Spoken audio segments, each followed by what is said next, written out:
Alright, we are back. And where did we leave off? We did not wait nearly as long before picking back up here. As we have in previous parts.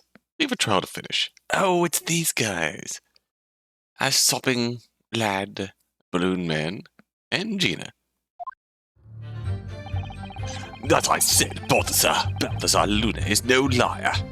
Every balloon I had in the sky landed safely. Hold it! You couldn't just have forgotten one, maybe? Signor. You might not notice if I was given 100 lentils and one was missing. But we are talking about 3 enormous balloons. Do you believe I could make a mistake about something so grand and expensive?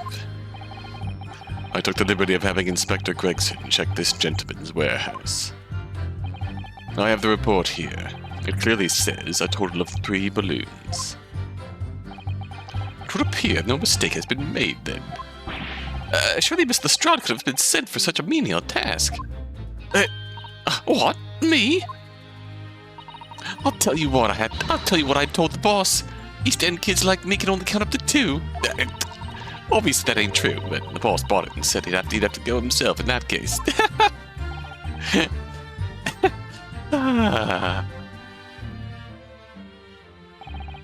All 3 of my balloons were carrying passengers. They fell to the ground in an explosion. What a catastrophe! Hold it! It would be quite a catastrophe if they fell to the ground for any reason, I think. On that note, Mr. Lune, tell me, what is it that keeps these balloons in the sky?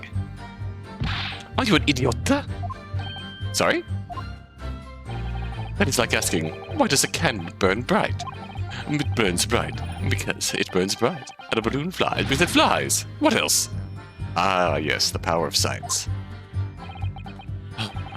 That must be Italian, for I don't know.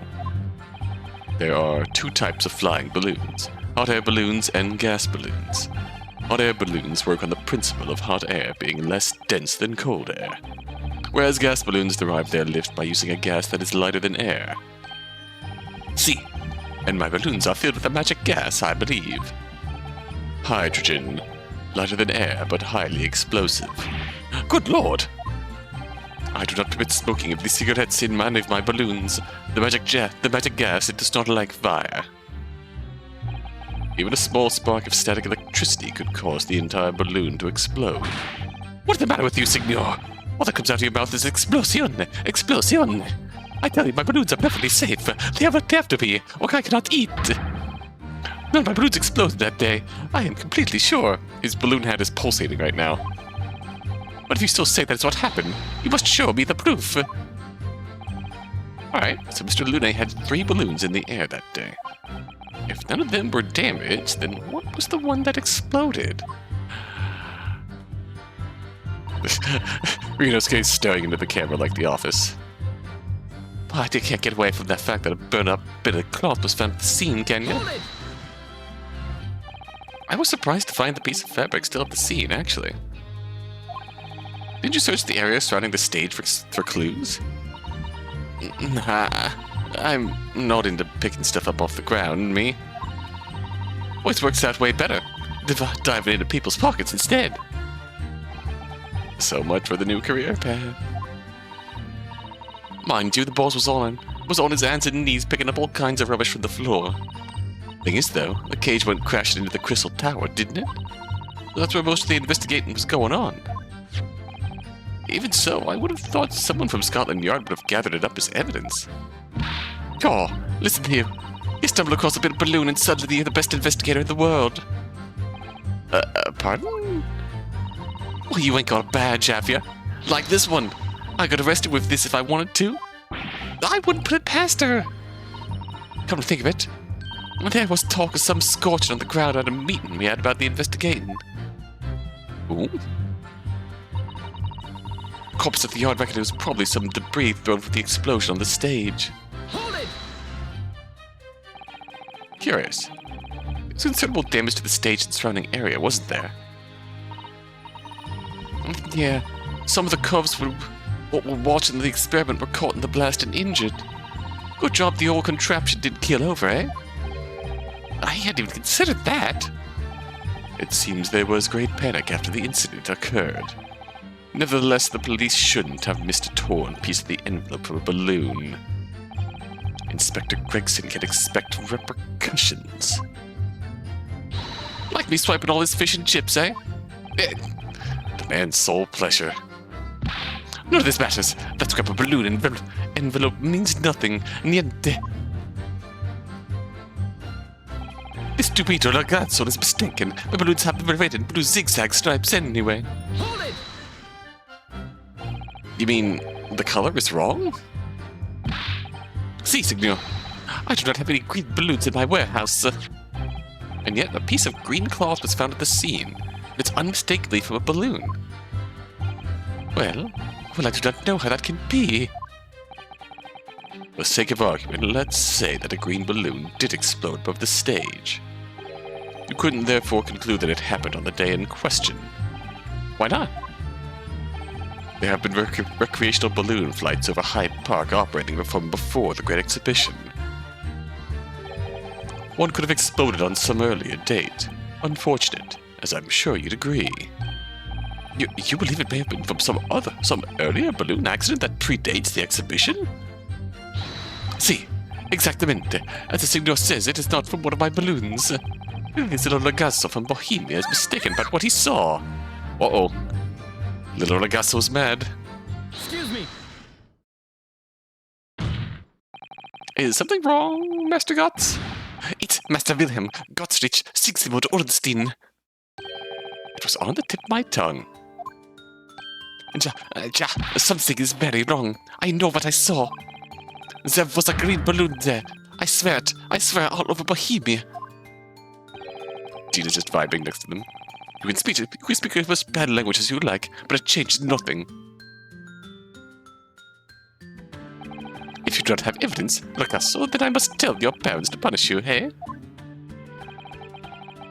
Perhaps let the judge decide when it comes to punishments. Evidence? What is this evidence? To give a simple example, young man. A photograph, for instance. Some tangible proof of what you claim. But why didn't you say so sooner?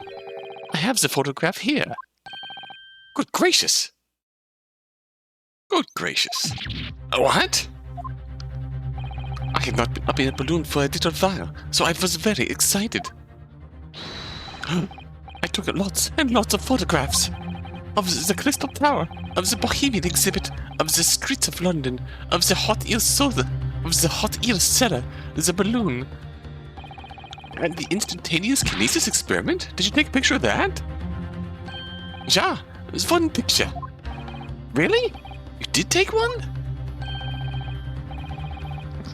But all I wanted was a ride in the balloon. I was not interested in boring experiments. Never mind that. Can you show us that photograph?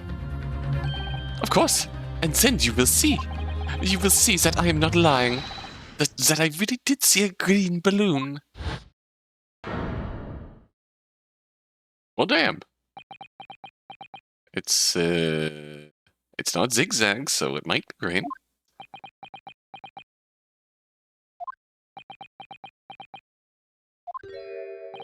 Well, I see you are all too shocked to speak. Yes, I think shocked is indeed the word, young man. Yeah, perhaps you cannot see that it was a green balloon from this photograph, but that is not my fault! It is the fault of the stupid person who made the camera! Wah! Wah! That is one very bohemian-sounding cry.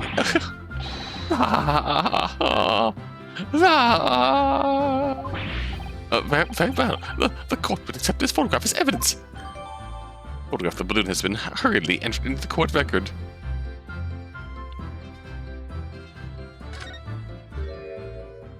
It's not my fault. It's the fault of the person who made the camera.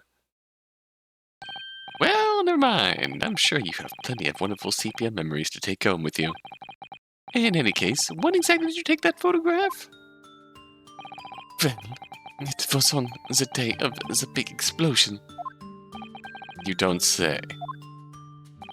when I pressed the shutter release, there was this very loud bang, and hot wind rushed over my face.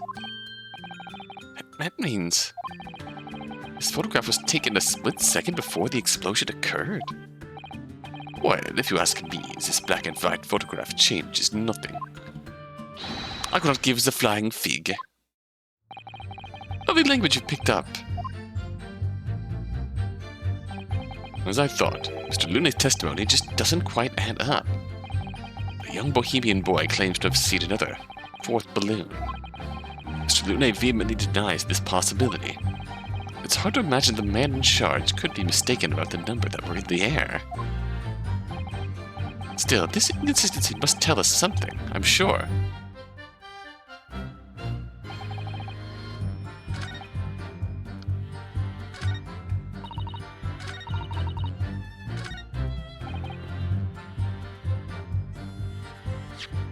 Let's look at this thing.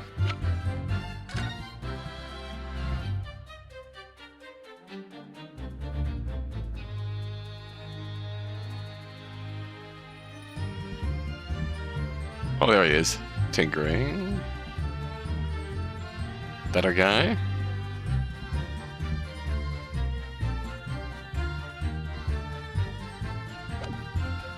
What do we make of this information, though?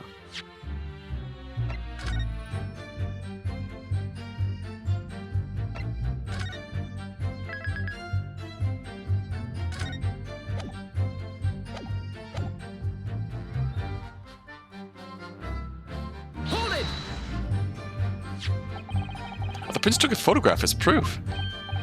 It's Prince Wilhelm Gottfried Sigismund Unstein. Your royal blood would not help you here, my garçon. See, it is a balloon, but there's nothing more you can see for this black and white photograph. Just look at my head. That is a Balthazar Lune balloon, the best in the business. That's trying to get overinflated. The point is this. Oh, we're going to point out the zigzags. Here we have clear photographic proof that in the sky above the experimentation stage may very well have been a balloon operated by somebody other than you, Mr. Lune. Who was it? I want to know. Who was this mongrel with no respect for boundaries?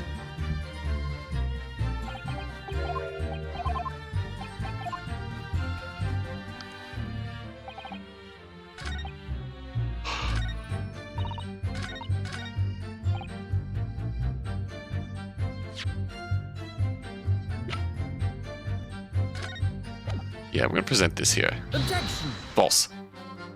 Never mind, we're not going to do that. That last statement would seem to be at odds somehow with the evidence. It is your task, counsel, to explain the somehow to the court, not the other way around. Oh, rude. Oh, wait.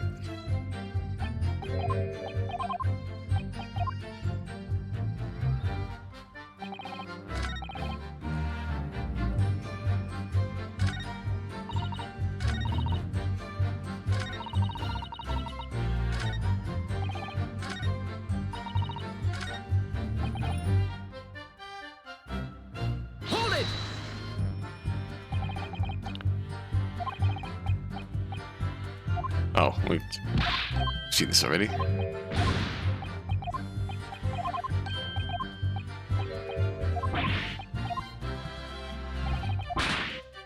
Static electricity could have made it explode.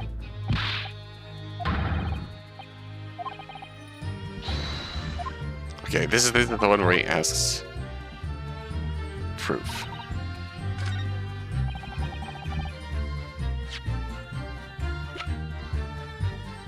Objection. Slap. Not slap, slap. Unfortunately, the photograph Master Gotts took can't tell us the color of the balloon, but it can tell us something else, something crucially important. What? It shows that the pictured balloon wasn't carrying any passengers. Ah, my goodness, you're right. But surely all the balloons would have been carrying passengers. There would be no sense in it otherwise. See, they are of pleasure for seeing the view. My balloons only fly with passengers. Which tells us that the pictured balloon isn't one of them. So when the incident occurred that day, there was a fourth balloon in the skies above the experimentation stage. mysterious green balloon. No, I know nothing. Niente. I can only tell you one thing. This balloon was not carrying passengers, then it was not one of mine. Objection! There are illegal tradesmen everywhere who you care to look.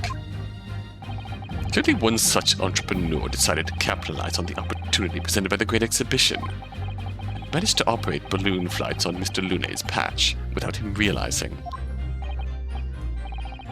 I will admit, I am more in the dark on these cases than I expected. See, I don't know where this plot point's going. I know, like, obviously I played the first game, not entirely blind, and was more familiar with, like, the first 2 cases of this game than the rest of it. So from here on out, I'm feeling fairly new to this. I don't know where this is going, and I'm very intrigued. See, the competition, they're trying to steal my profits. I did not notice because of the experimento that went out wrong on the stage. This 4th balloon exploded at the very same moment Mr. Aspen was beamed for the stage below. Right, so them scraps that fell to the ground after and left them scorch marks. They didn't come from the stage at all.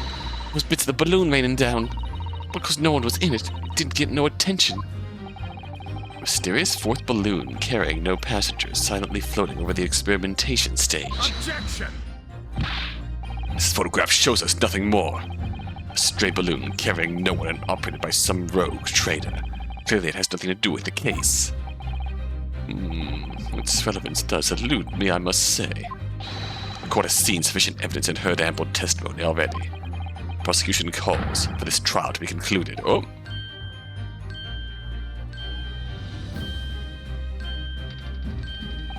Really? Have we really got to the truth yet? No. I can't let this opportunity slip away. The jurors' minds are made up, and not in our favor. What else can this photograph tell us? Is there nothing more we can learn from it?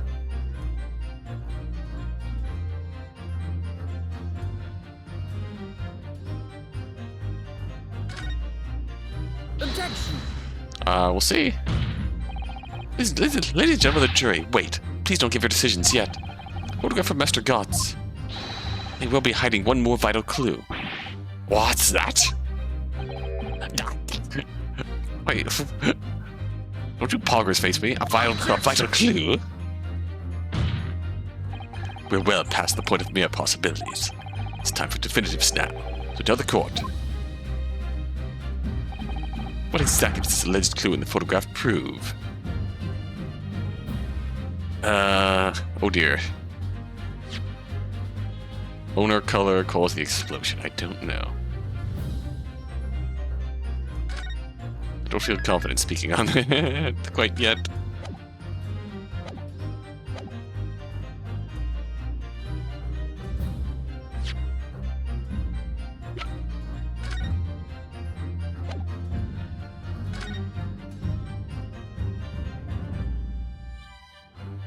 Oh, can you point this like beam of light shooting at it?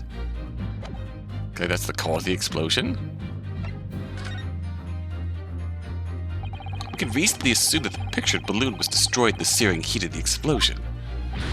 Ja, that's right. Ja, it was not my fault. Evidently, because the birdcage for the kinesis machine materialized in the sky where it had been flying. And the balloon, being filled with flammable hydrogen, accidentally and explosively ignited. Objection!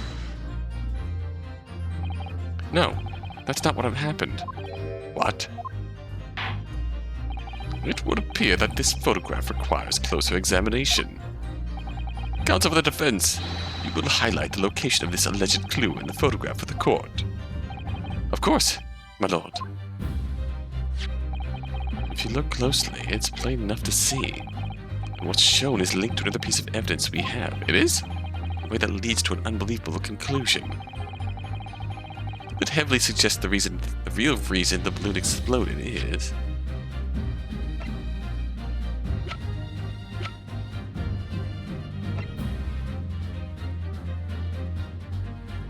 Was this going to prove to be a crossbow?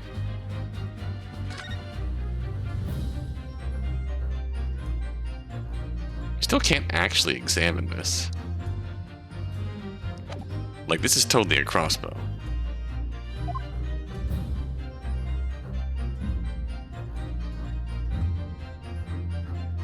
Take that!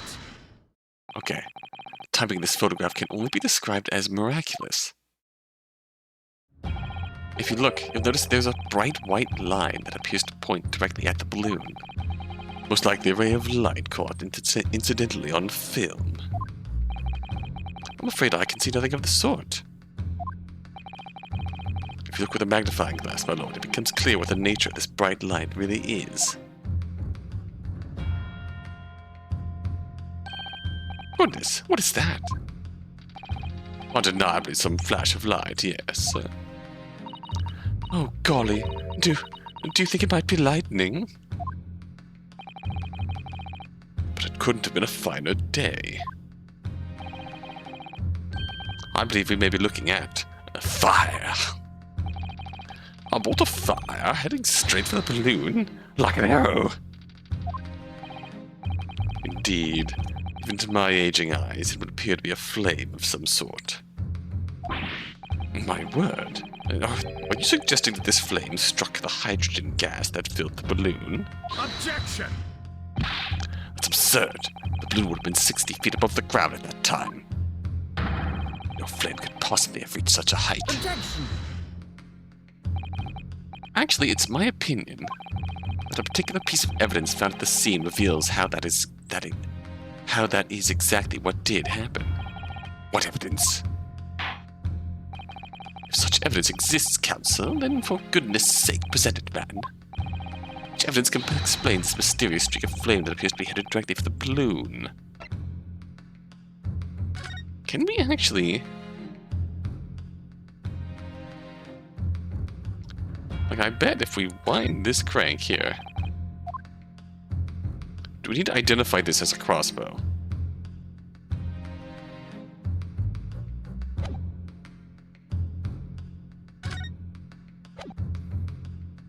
Take that! The true nature of the curious, slim streak of light is revealed by this. Curious answer, with a slim chance of being the correct one, I feel. Uh-oh. Looks somewhat like a piece of firework, but whereas fireworks dazzle their audience, you fizzle out in a remarkably disappointing way. Oh, rude. Ugh, insults dressed up in colorful metaphors are still insults. Anyway, this firework display isn't over yet.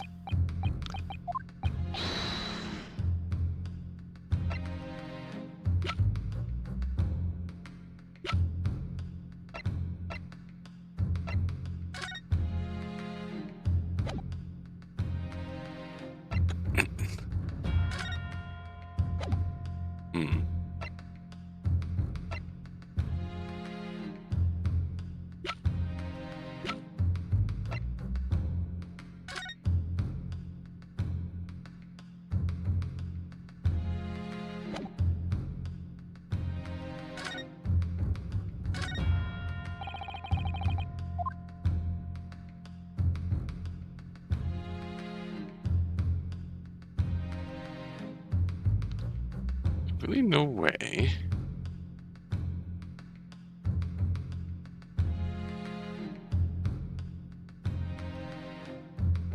Aha! We found the piece.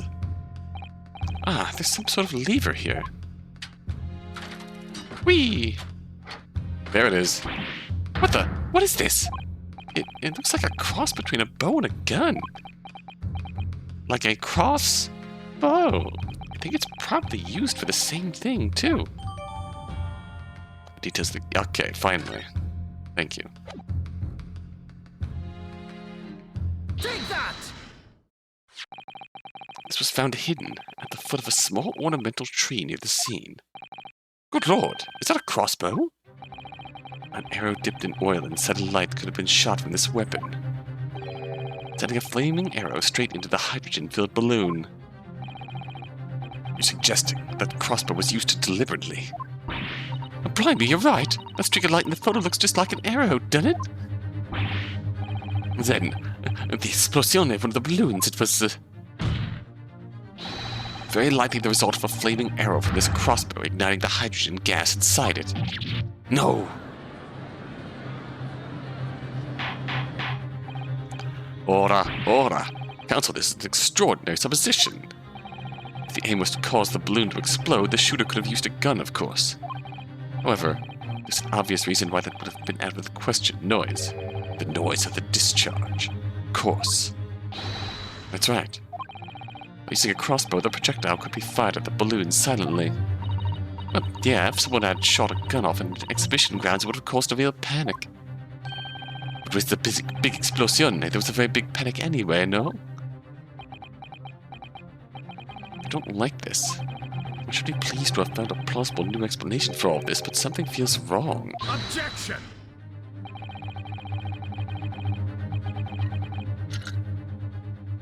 To understand the implications of what you're saying, my Nipponese friend. If a flaming arrow did indeed hit the balloon, then obviously it would have exploded. But the birdcage appeared from the cloud of smoke that ensued. What? Wait a minute. What are you really saying here? Uh-oh, we're disproving the whole science. I don't get it. Was the birdcage beamed up into the sky after all? Or what? My goodness me. Ah, now we understand. That's what that sinking feeling is about. I think there's a good chance that the birdcage was actually concealed inside the balloon all along. What? Did I just hear that correctly, Counsel? There's no going back now. The horse is bolted. Yep, that cat is out of the bag. Let's assume that, as I said, that the birdcage was hidden inside the green balloon from the start. On stage, when the experiment was started, the birdcage of the instantaneous kinesis machine disappeared in a cloud of smoke. At that moment, the flaming arrow was fired from the ground. Like Sholmes was saying, that his instant kinesis experiment was never going to work.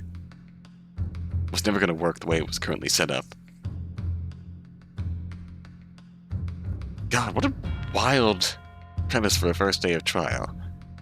We have Sholmes telling us that the experiment was never going to work. We have Van Zieks out here arguing that it worked, and he's still guilty. Arguing that he's still guilty to align with the facts and all that, and that it worked just to stand up for his friend. And yet, we're out here, Holmes telling us that the science would never have worked, and with what we're starting to find when we're uncovering the trick is that there's something deeper, darker going on here. Amid the smoke, the hidden birdcage then appeared, to fall down and crash into the crystal tower.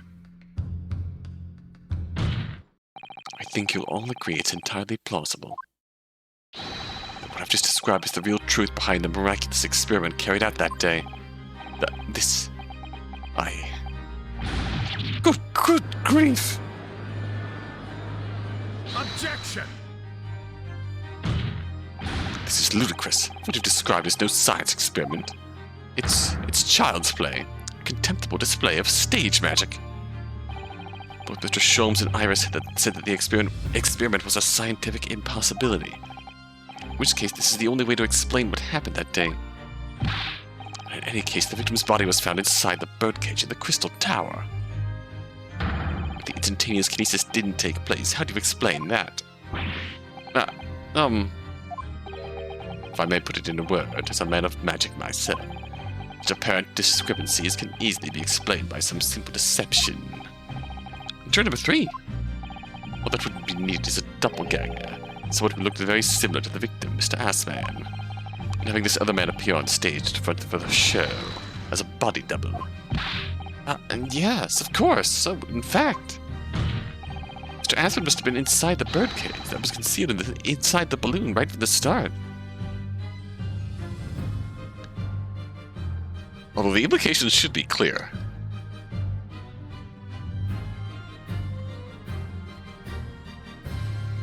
Implications should be very clear here.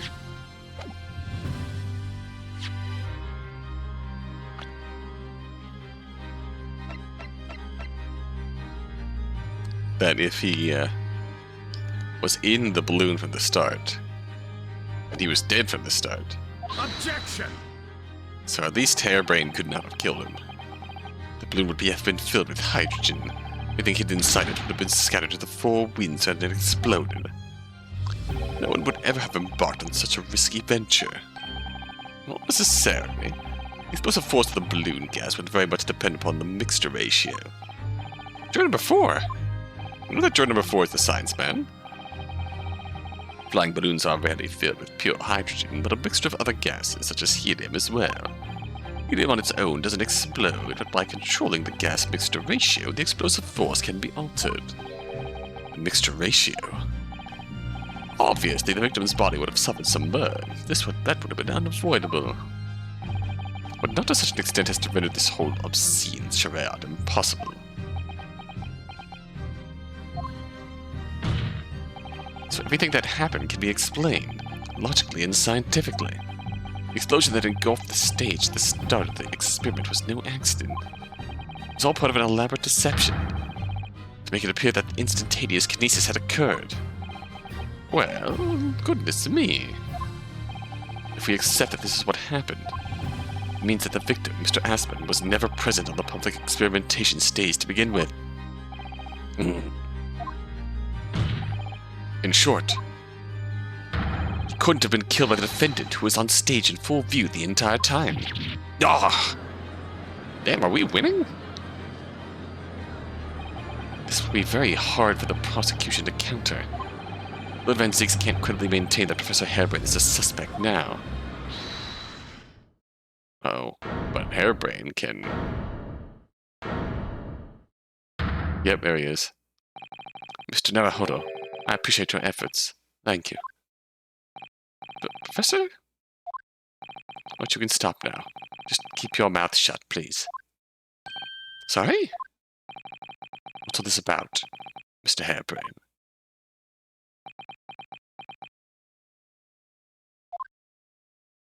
I, Albert Harebrayne, hereby confess that it was me who stabbed Mr. Odie Asman.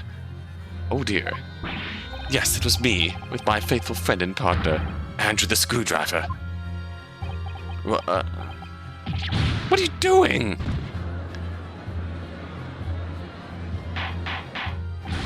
Order! Order! Order! Defendant, explain this sudden confession. Objection! Professor Harebrayne, what are you talking about? It's what I've said all along. I must protect my hypothesis and my precious machine. Stand there and claim it was all a trick, all an elaborate prank. But where's your proof? No, you'd have to examine the machine if you wanted to prove it. Then it would all be over.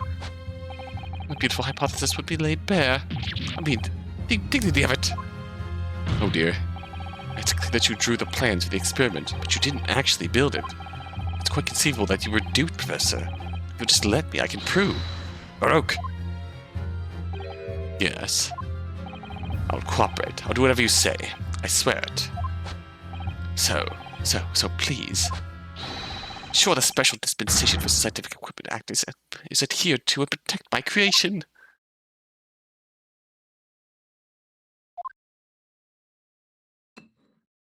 Chalice time.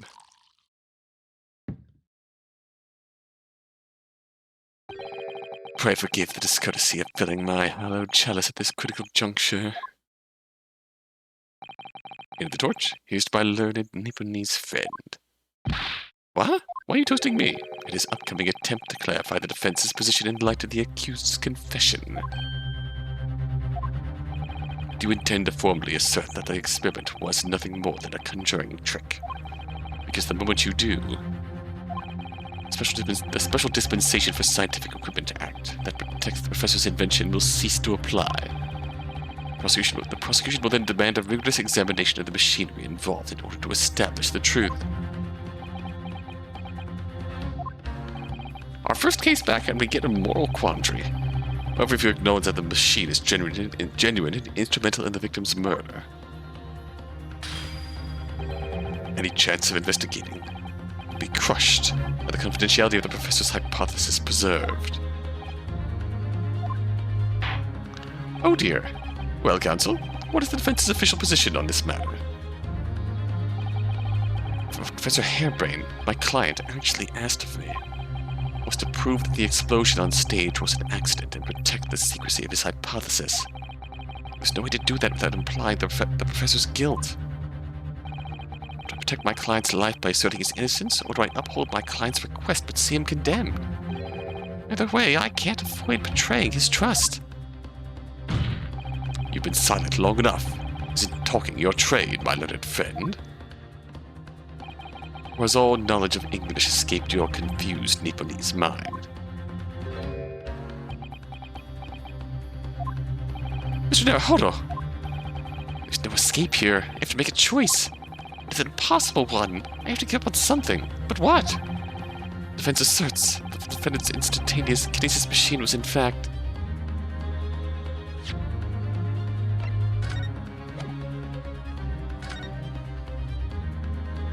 Seems like...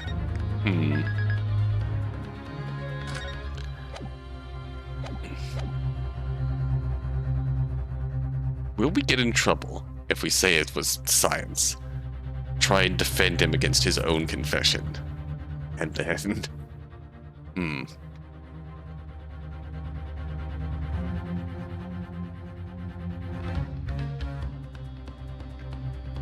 God, Albert, why do you have to make this difficult for me?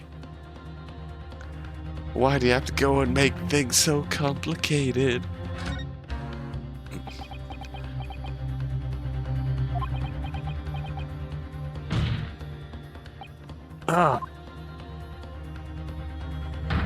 No, I can't say it. My client places faith in me. I can't just let him down. What must I give up on? It's not the question you have to ask yourself here. It's what can I protect? Hello again, Mr. Naruhodo. It's been far too long. Susato-san! Oh shit! But what are you... Hiya! Susato-das! Ah! My first Susato takedown in 6 months! There'll be time to talk later, Mr. Naruhodo. For now, we must concentrate on the task at hand.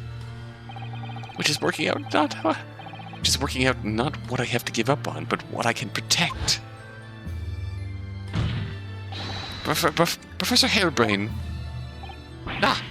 Yes. Yesterday you told me that science is the pursuit of truth. Well, my job is to pursue the truth too. Yes, of course. Personally, I believe that you didn't stab Mr. Asman. I think you've come to realize something yourself too, haven't you? That your experiment and the machine you built with the victim are questionable. The truth behind that is what we must both pursue now. Oh, hell yeah, let's cook. Ah! We even get Susato's objection theme here. Oh, there goes the bottle. So, you finally opened your eyes. What? And as for you, Albert, you can't ignore this any longer. Oh, he knew. And he was just playing along. He was just playing along for his friend's sake. That's oddly wholesome. Having heard my learned friend's assertion, don't you have something to say? Baroque. Lord Van Zeeks. Gosh, I never heard him speak that way before. In truth, there is one thing. Something I've remembered that's of relevance. What? On the day it happened, just before I began the experiment, I saw a man near the stage. A man holding that crossbow. I beg your pardon. Professor, did the man have any distinguishing features? What did he look like? Taller than me, and thinner than me, with straight hair, straighter and whiter than mine. Let me see, one less lens than me too. A monocle, a rather stylish black monocle. But one thing in particular will help to positively identify this man. You see, I know him very well. After all, he's the engineer who built my invention. What? He built the machine? That's right. Mr. Aspen introduced him to me a year ago. He's a man by the name of Enoch Drebber. Enoch Drebber? Oh, does it mean something? Members of the jury seem flustered. It triggered the stage magician and the science man, so it was clearly known. Not a name any scientist wishes to hear. The man's an abomination. Not a name any conjurer wishes to hear either. Who on earth is he? I'm afraid this isn't the first tale of this nature that I've heard in scientific circles in connection with that name. Talk about the flamboyant experiments that turn out to be nothing but stage trickery in the end. Obviously, the rascal is after the government's research grant money. When magicians are in need of money, I have heard of them resorting to these underhanded tactics.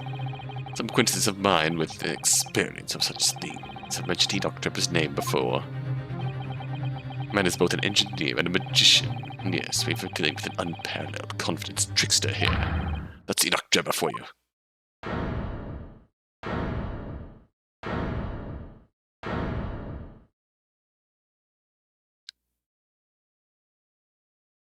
We can end here without a...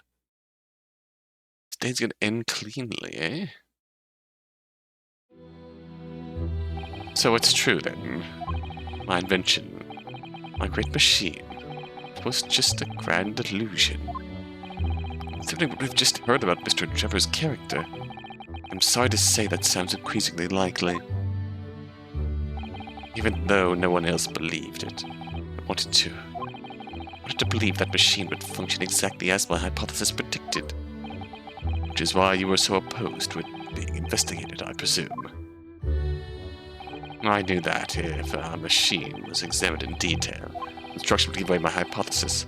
Obviously I didn't want that to happen, but at the same time, I knew that if it was found to be nothing more than a trick and a work of deception, then everything I'd worked towards, all my research, all my dreams, my whole life would be over. I was terrified at the prospect. So you really had no idea then, did you? About the true nature of the machine that was built? The true nature of Mr. Drebber? I never questioned anything. I didn't want to question it. It's entirely possible that Mr. Aspen and Mr. Drebber were working together to use you as a means of fraudulently acquiring the research grant money.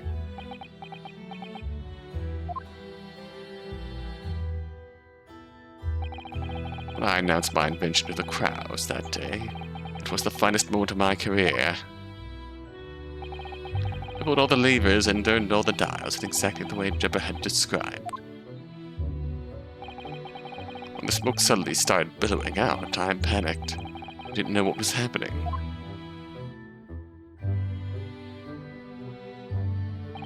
But I really don't know how the whole illusion was made to work.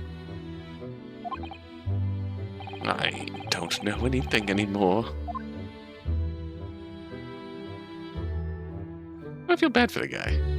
Really do. Let me confirm one final point with you, Professor.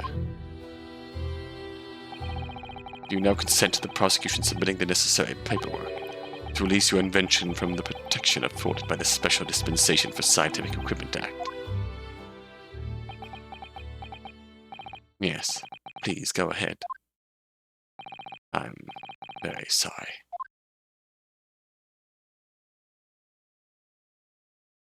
Very curious what we'll learn from that.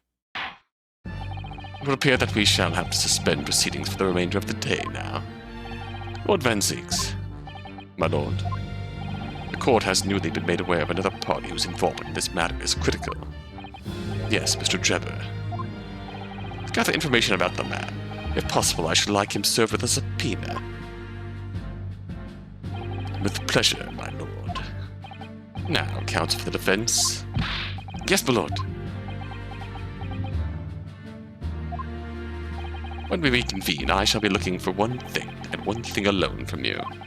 Evidence that the defendant is innocent of the crime for which he presently stands accused. I understand. Good. In that case, this court is adjourned until tomorrow morning.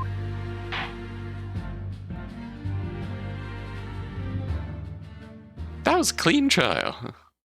That was a very clean trial.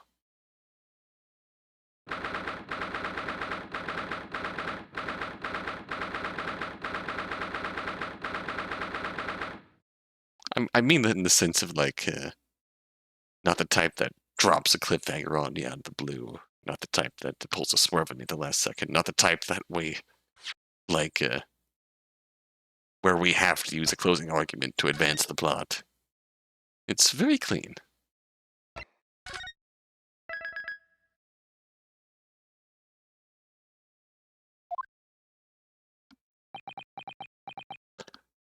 Yeah, sorry about that, man. That feels bad. Mr. Naruhodo. Ah, yes? I'm so sorry. I was wrong. You were right. I tricked you. You trusted me. I dragged you into my mess. Oh, how did it ever come to this? I'm so sorry. Did you really have no idea, Professor?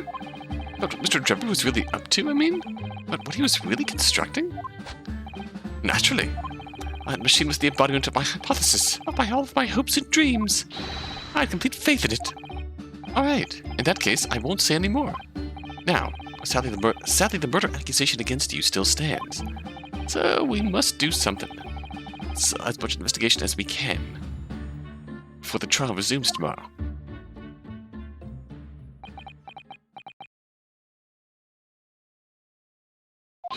Well, thank you for doing so much for me. Oh. Susato! I'm so sorry for arriving late this morning, Mr. Naruhodo. Were you the surprise that Iris was preparing? Arriving late? Didn't you receive my postcard? I wanted to let you know when I'd arrive. Postcard? What postcard? I hid it from you, Runo, so it would be a surprise. Well, did it work? I was surprised, all right, especially when she threw me to the ground. Oh dear, I'm so sorry. I was just so happy to see you again that it sort of slipped out. You can stick to more traditional displays of emotion in the future. Susie's train was late in London Victoria this morning, you see. We made the coachman really whip the horses hard so she didn't have to miss the work. I was watching from the gallery for a while, but in the end, I'm afraid I couldn't contain myself. Honestly, you appeared at just the right time. Well, I'm glad you didn't. Oh, having you at my side in court gives me the strength I need to win. So, I'm, delighted to see you back in London. Oh, you're too kind, Mr. Naruhodo. I'm delighted to be here. I can continue to be of service to you. Of course. So, what's brought you back? Professor Migatomo not protest? Let's save all that conversation for when we're back at home, shall we? You know, I've made one of my most special blends ever for this special occasion. Oh, Iris, how wonderful. I can't wait. Susato-san was back in London. It's hard to describe how happy that makes me feel at the time. It made me feel at the time, but despite my elation, our tale was about to take yet another extraordinary turn.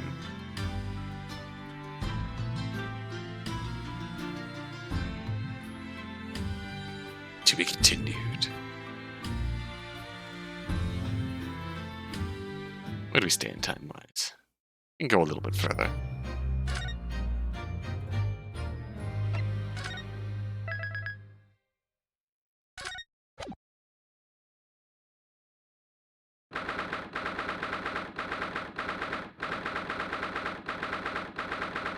It's a bit messy in here. Oh, this room. It's been too long. It hasn't changed in the slightest, though. It's been some 6 months, hasn't it? That's a long time for things to say so familiar. I didn't know when you might return. I wanted everything to be as you left it. It has been some 6 months, it's true. So is your father all right, Susie? What happened? My father? Yes, Professor Migatomo. I mean, it was half a year ago, but that's why he went back to Japan. Because of the telegram he received saying he'd fallen ill with a very high fever for some unknown reason. That's right. So I was surprised to learn you'd be coming back so soon. Surprised, but happy. I think I wrote about it in my letter to you, that it was all a trick. My father is in fine health, and I'm obviously very relieved about that. Well, we're all delighted to have you back. It was quite by accident that I've been able to return to Europe, actually, because of a very grand conference called the International Forensic Science Symposium. The International Forensic? That's the same symposium Lord Strongard mentioned. And we have arrived safe and sound, and all that matters is that I'm here now. After all, I haven't yet fulfilled my promise to you, Iris. Oh! You must tell us everything that happened while you were back in Japan. Yes, of course, I shall. And there's one other thing. Something you wrote in your letter that particularly grabbed my attention. About you-know-who. About Cosima. I know. I'll tell you all that I can.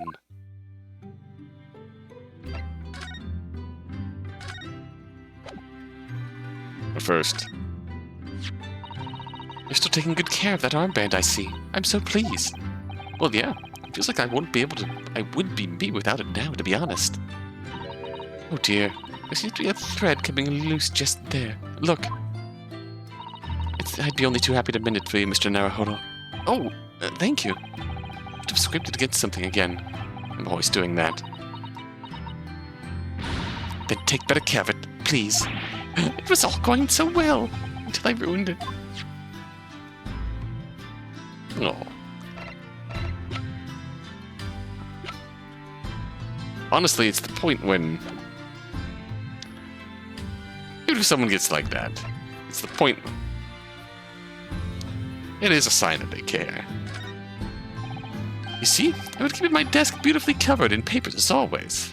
You really must tidy it all up, Mr. Naruhodo. No more excuses. But Mr. Susato, the way I see it, all these papers building up my desk like this are a reminder of my wonderfully diverse daily life. I like to leave them as they are, so I never forget how lucky I am to have such varied experiences. In that case, you should definitely have a thorough tidy. Then you'll be able to see your papers building up all over again and feel that joy renewed. I still can't beat her in an argument, even though I'm the lawyer here. She's undefeated, never lost. What is this? I see your Dharma still has only one eye filled in.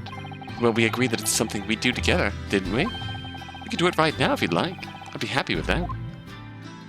I'd rather like the anticipation, I think, Mr. Naruhodo. Oh. The door.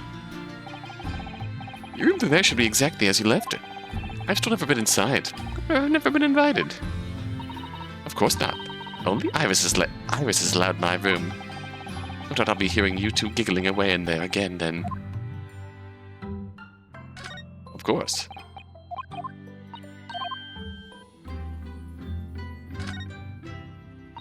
Oh, I'm so looking forward to making you some tea again, Mr. Naruhodo. Which you'd think I wouldn't like, given that I'm not keen on bitter flavors. But it is Susato-san's tea. It's amazing what a little cake or something on the side can do. I would dearly love to serve you some sort of Japanese sweet alongside your matcha green tea. But I suppose that's simply not possible given how long we've been staying here in London. Well, I do like the little chocolates you put with my tea. They go wonderfully. Oh, Mr. Naruhodo. You would, wouldn't you? Gives me a warm glow inside for some reason. Oh. I'd like catching up with an old friend. You have water gently boiling on the stove, I see. It feels wrong somehow if I can't hear the water bubbling away. And we have plenty of logs. It's not like we have to worry about paying for gas. It's important to open the window for fresh air when the fire's burning, though. You can't keep it closed just because it's cold outside. It could be a matter of life and death. Avoiding the freezing winter air is a matter of life and death, too, if you ask me. Oh well. Perhaps a nice cup of tea will warm you up later. What else we got here? A shovel? Thinking back, that spade's been in here since we first moved in, hasn't it? I'm sure I've told you before, Mr. Naruhodo. It's not a spade, it's a shovel. No, shovels are for digging. That's for scooping up loose material. It's a spade. No, spades are for digging. That's for scooping up loose material. It's a shovel. The great spade shovel war rages on.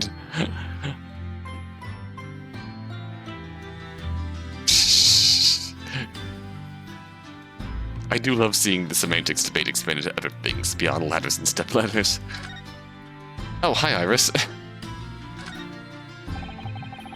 I left your desk completely untouched, Miss Susato, so it'll be ready for you whenever you return. It's beautifully clean. There isn't a speck of dust on it anywhere. You've been cleaning it in my absence, Mr. Naruhodo. Whatever next? Well, I couldn't allow my great assistant's desk to sit there gathering dust, could I? Oh, it really is exactly as it was when I left. I'm so touched. Completely empty, but sadly. Your desk is also exactly as it was, too. Well, that's how it should be, after all. Oh, dear. I'd forgotten how that clean-cut smile can be so disarming. Oh. What is this? I'm so pleased to see all our sea creatures doing so well in the aquarium. Yes, the prawns are still swimming and the anemones are still swaying. Recently, I've been looking after them carefully. At first, I used to drool whenever I looked at those juicy prawns, but not anymore. They're like part of the family now. I don't suppose they'll ever know how close they were to meeting their maker. Close they were to meeting the prawn god. It must be about a year ago now. I wrote a really long story based on some of my father's old notes.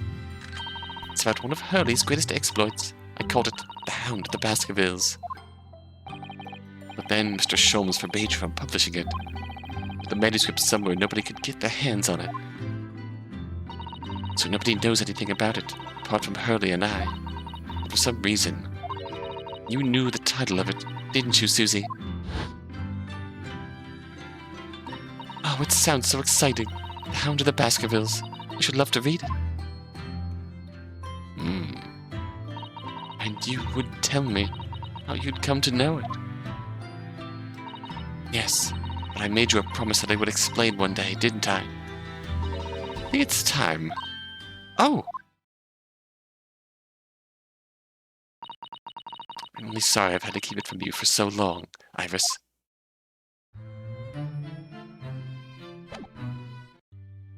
Oh, okay.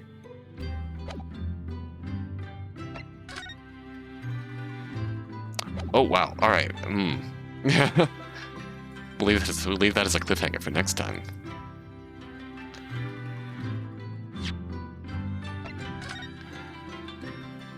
That's going to get very interesting if we start talking about that. So until next time, until then.